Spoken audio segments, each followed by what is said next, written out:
Hello, welcome to my comparative study.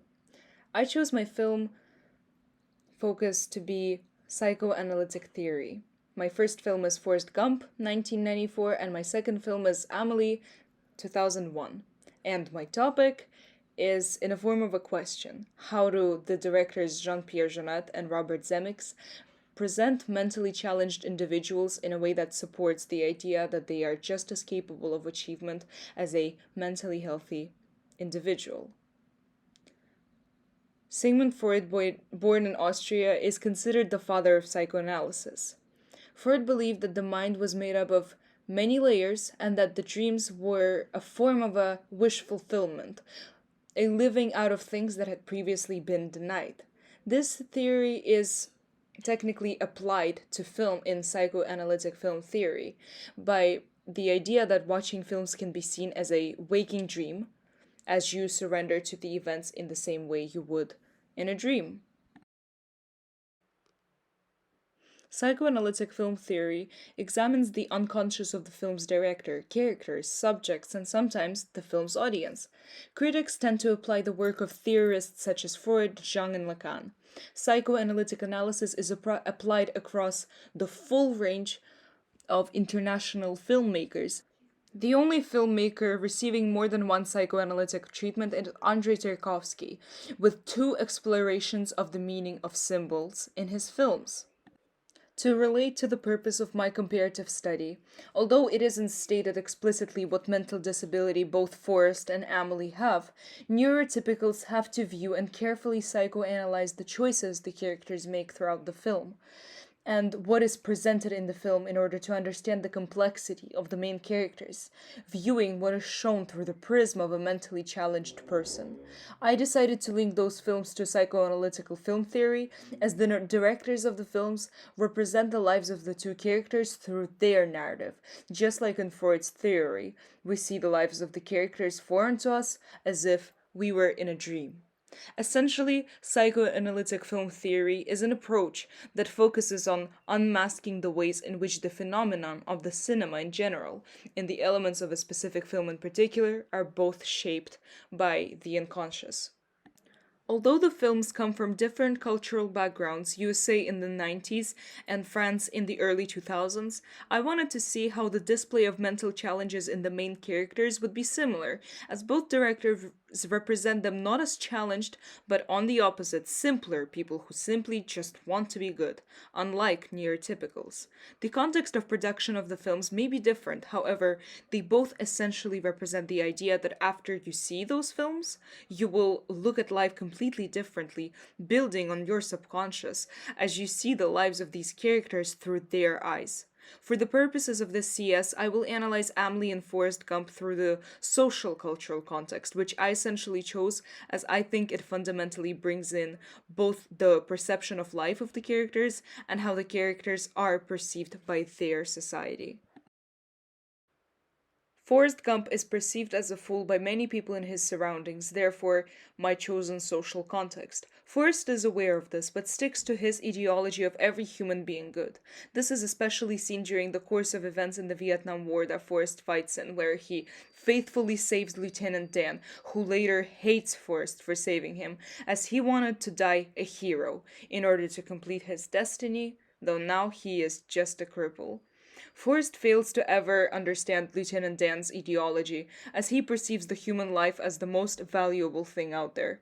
The director, Robert Zemeckis, effectively achieves his intent of presenting Forrest as an individual incapable to understand Lieutenant Dan's point in relation to psychoanalytic film theory by the choice of dialogue and color as cinematic techniques. When Lieutenant Dan rhetorically asks Forrest whether he understands what it's like to not be able to use your legs, Forrest answers yes, of course, implying his past experience of having walking problems.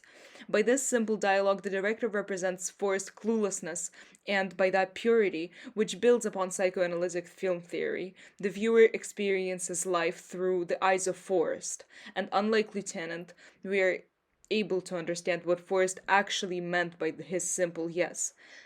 As it goes for the director's choice of color in this scene, the gloomy dark green and blue tones symbolize the jealousy, deprivation, and sadness of Lieutenant Dan in the moment, which is particularly helpful to the audience who see the world through Forrest's eyes, forgetting what a neurotypical person like Lieutenant feels like in a moment like this, blindly following and agreeing with Forrest's ideology. The green tones in the movie overall represent Forrest as a whole and as a Forrest himself wanting to grow and be the best version of himself, symbolizing his natural, pure longing and being unable to understand the neurotypical rush for fame and power. All this builds upon psychoanalytic film theory, as all these attributes made by the director let the audience see the world through the eyes of Forrest Gump. Jean-Pierre Jeunet presents his film's narrative through the eyes of Amelie, just like Zemeckis and Forrest Gump, building on psychoanalytic film theory. The director starts the film with describing the likes and dislikes of people in the society and neighborhood around Amelie, and by this represents the way Amelie's brain effectively functions. This is especially seen in the scenes of the dislikes and likes of Amelie herself, because they are described in a specific, particular way that is distinctive only to the character herself and the audience who now sees the world through Amelie's eyes. The director signifies psychoanalytic film theory when portraying Amelie's early years.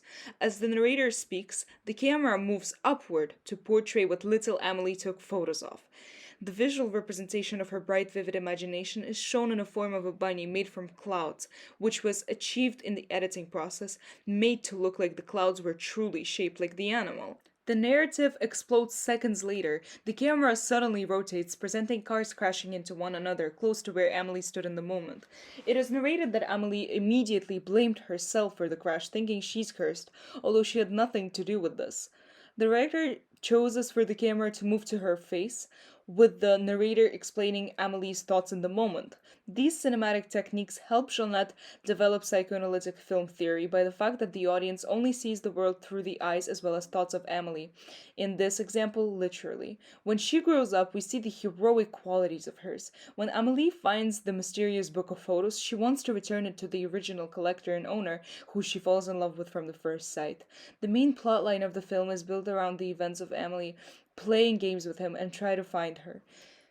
That only makes sense to her. The effective use of camera placements and dramatic movements throughout the film not only bring close attention on specific characters that the director wants you to pay attention to, or to highlight the snappy, abrupt trail of thought of the main character, presenting she's different to us, different in a better way. Although society fails to understand her, the audience gets to live inside her head and get the curiousness, playfulness, and kindness of her intentions, though her friends and family see it entirely differently.